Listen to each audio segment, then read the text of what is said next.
কৰা দেখা যায়।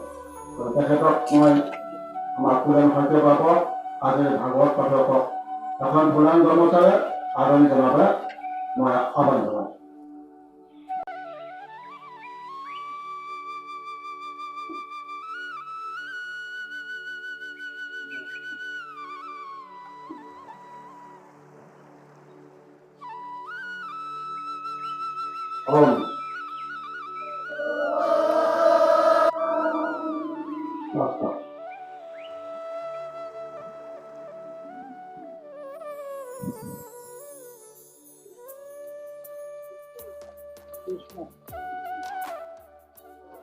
প্ৰধান আচাৰ্যবাদ আচাৰ্য আইসকল আৰু আমাৰ মৰমৰ ছাত্ৰ ছাত্ৰীসকল, আচলতে যিটো গুৰু দায়িত্ব আমাক প্ৰভুৱে দিলে সেইটোৰ আপোৱা আমি উপযুক্ত নহয়, তথাপিতো বাৰু তেখেতৰ বাক্য আশা ৰাখি আমি আহিছোঁ।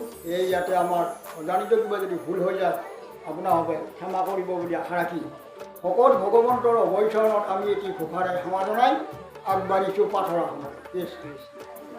হৰি মুখ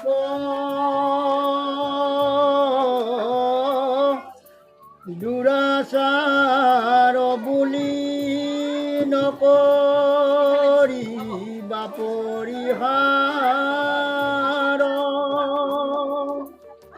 তুমি বিনে মহা পতিত পাৱন দয়া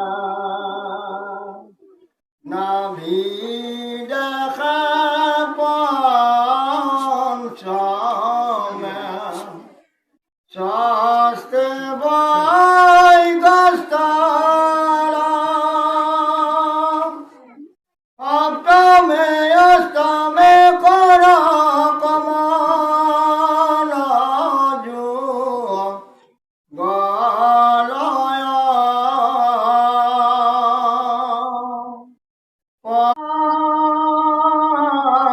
পৰভাগ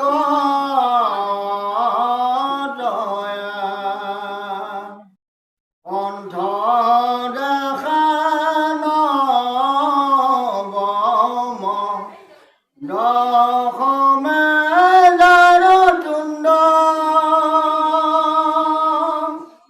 একাদশে ললাট দ্বাদশে ভৈলাম মুণ্ড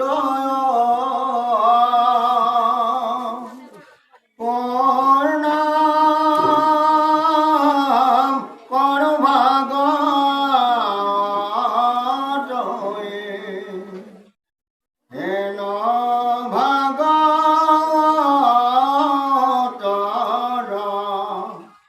মূৰ্তি মনোহৰ কমল দীঘ বৰ্ণ শ্যাম কলে বৰয়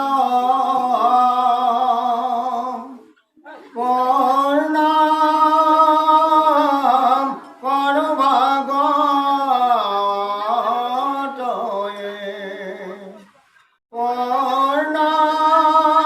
প্ৰণাম কৰ ভাগত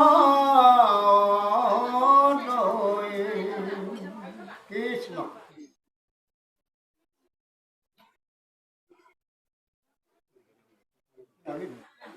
আৰু সদাৰ বাংমস্ত শিশুসকল, আমাৰ আচাৰ্যসকল, গতিকে এই দশম স্কন্ধৰ আমি আৰম্ভ কৰিম আৰু এইখিনি বোলে গুৰুজনাই ৰচনা কৰা বুলি কোৱা যায়। গতিকে আজি গুৰুজনাৰ তিথি আৰু লগতে আমি বহুত এই ফাৰ্ষ্টত পাৰ্গত নহয় যদিও আপোনালোকে কথা আশা ৰাখি আমি আহিছোঁ। ইয়াতে বাৰু আমি গাড়ী যাম, কিবা ভুল হ'লে আপোনালোকে ক্ষমা কৰিব। জয় নম যাদৱ মাধৱ জনাৰ্দন জয় হৃদি কেশ সদা অ শিৱ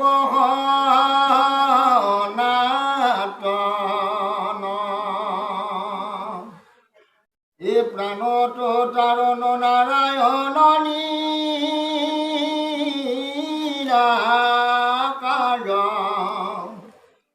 কৃষ্ণৰ চৰণে কোটি অকুটি নমস্কাৰ।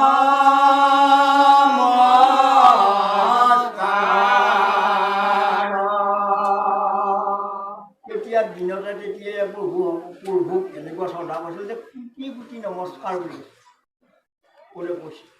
আৰু আমি এতিয়াৰ মনুষ্য হৈও তাৰমানে দিনত একবাৰ হয়তো নৰকাও পাৰ হৈ গৈছে। আৰু সেইদিনাখনে আমাৰ নম্বৰ নাই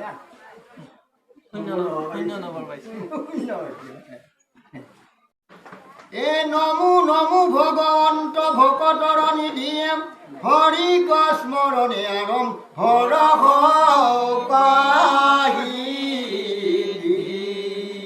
যে ইয়াত কৰা এই বিহাৰী যে প্ৰভু ভগৱন্তক আটাবাৰী মাতিব নালাগে, তেওঁক মনত ভাবি জানো স্মৰণ বুলি কৈছে। স্মৰণ কৰি পেলাই যদি আমি এটা কথা আৰম্ভ কৰোঁ তেতিয়াহ'লে তাৰমানে আমাৰ সেই আৰম্ভটো সিদ্ধি হয় বুলি কৈছে।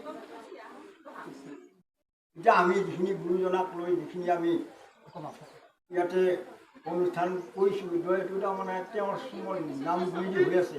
এতিয়া পৰ্যায় কৰ্মতে তাৰমানে আমাৰ সিদ্ধি হৈছে। এৰা মহাভাগৱত কথা দশম স্কন্ধৰ অবিৰচিলা পদ কৃষ্ণ অকিংকৰ শংকৰ।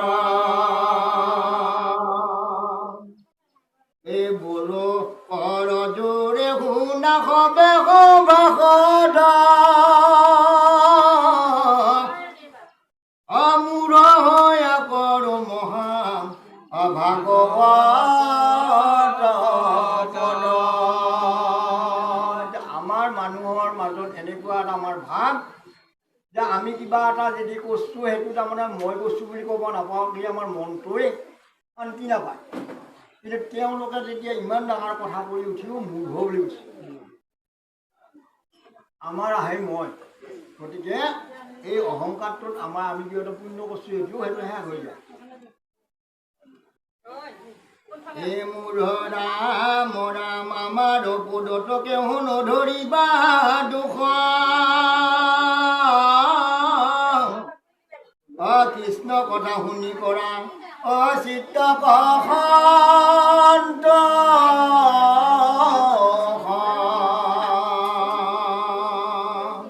গতিকে আমাক তেখেতে কৈছে যি লিখিলোঁ সেইখিনিকে শুনি পেলাই আপোনাৰ হবে সন্তোষ হওক। দায়দুখ ধৰাটো তাৰমানে আশাৰ ৰস। এ হত কোটি জনমৰ মহাপাপ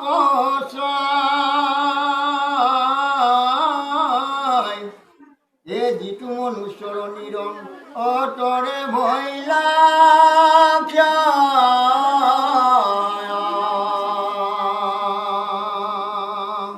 গতিকে আমি বহুত শতকোটি জন্মৰ পিছতহে মনুষ্য জন্ম ল'ব আৰু আকৌ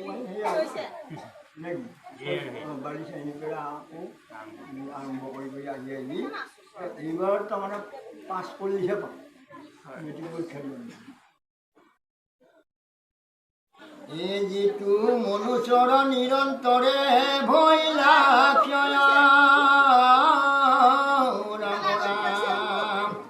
যিজনে কৃষ্ণ কথা শুনিবাক পাৰে অ পাপীৰ কাণত পাপে আহুচিহে নতাৰে ৰাম ৰাম। হেন জানি সাৱধানে শুনা হবে অনাহি ধৰ্ম কৃষ্ণ কথা অশ্ৰৱণত কৰে। প্ৰভুৰ নামৰ সমান একো হ'ব নোৱাৰে। তপ জপ যজ্ঞ মহা আৰাম দান তীৰ্থস্থান কোটি ভাগুনুহি কৃষ্ণ অকথাৰ সমান। গতিকে প্ৰভু ভগৱন্তৰ নামৰ সমান একোৱে হ'ব তপ জপ যজ্ঞ দান খাই একোৱেই নল'ব। এতিয়া আমি সেইবিলাক এটা মানে বস্তু এ পৰীক্ষিত নীলপে পাছে পুচন্ত সুকতা চন্দ্ৰ সূৰ্য বংশৰ কহিলা কথা যত পাছে নাৰায়ণে যদু বংশে অৱতৰিয়ে অকহি অকে নকৰ্ম অকৰিল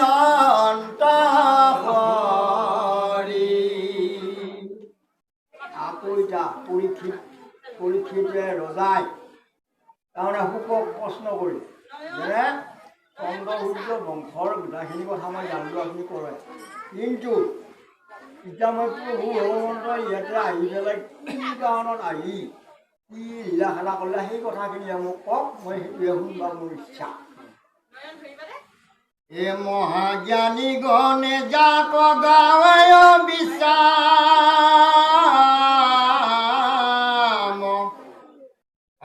সংসাৰৰ ঔষধ কৰ্ণৰয় বিৰাম এতিয়া মুখেই দেখুওৱা বস্তু কৰ্ণ দি শুনি তাৰমানে এটা মহা ঔষধ লোৱা বুলি কৈছে ঈশ্বৰ নহয় প্ৰভু দামোদৰ অকহিও শুনিব টান অচৰিত বিস্তৰ তেওঁৰহে কোন চৰিত্ৰ এই পৃথিৱীৰ এৰি কেনে গৈলা গকুল মনুষ্য শৰীৰে আছি অনন্ত মানে মনুষ্য শৰীৰ আছিল আৰু তেওঁ কিহৰ পিতৃ গৃহলৈ যাওঁ তেওঁ নিজে ভগৱানক অংকীয়া কৰি থাকিব লগা হৈছিল সেইবিলাক কথা এই ৰাম কতে ভাই যাক বিহাই লন্ত যদুৰাই কহি কমুনি শুনিবা কৰ্ধা যাই ৰাম হৰি কথা অৰ্মিত পিয়ন্তে যুমুখা অনাহি ক্ষুধা তৃষ্ণা নবা হয় এই প্ৰভুৰ নাম শুনোতে বহি থাকোঁতে আমাৰ যে দুৰ্ভাগৰ হৈছিল আকৌ হোৱা নাই এই প্ৰভুৰ নাম শুনোতে আকৌ দুৰ্ভাগৰ নাই গতিকে আপুনি মোক কওক মই পৰীক্ষিতে শুদ্ধক প্ৰশ্ন সুকমুনিৰ দ্বাৰা কৃষ্ণৰ কথা বনাওঁ কৃষ্ণৰ কথা শুনি মুনি বুলি লন্ত ধন্য পৰীক্ষিত মাধৱৰ কথা তই একান্ত ভৈলা চিত ধন্যবাদ দিছোঁ তুমি যি এই প্ৰভুৰ কৃষ্ণ মাধৱৰ কথা শুনাৰ কাৰণে ইমান হেঁপাহ তুমি ধন্য বুলি পেলাই খুব দিলে এই কৃষ্ণৰ চৰিত্ৰ আবে শুনি উচুকে এই বুলি কহিবা কওঁ হৈ আৰম্ভিলা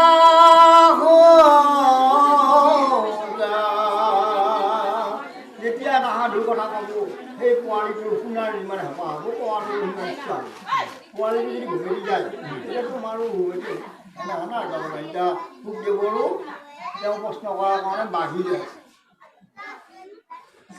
এই উপজিলা ৰাজা হুয়া দৈত্যই অসংখ্যাত বলৰ দৰ্পত কৰে সন্তক বিঘাত তাৰ ভাৰ হৈবে নপাৰিব কুন্ধৰি অব্ৰহ্মাত শৰণ লৈ নাম অধেনু ৰূপ ধৰি ক'বা আৰম্ভণি কৰিলা সেই দৈত্যবিলাক তাৰমানে নহ'ব লগাবিলাক ৰাজা হ'ল বসুমতীয়ে সহ্য কৰিব নোৱাৰা হ'ল তেতিয়া বসুমতীয়ে বৰমাত যায় তাৰমানে কথাখিনি জনাইছিল যে প্ৰভু মই আৰু চলিব নোৱাৰোঁ কি কৰে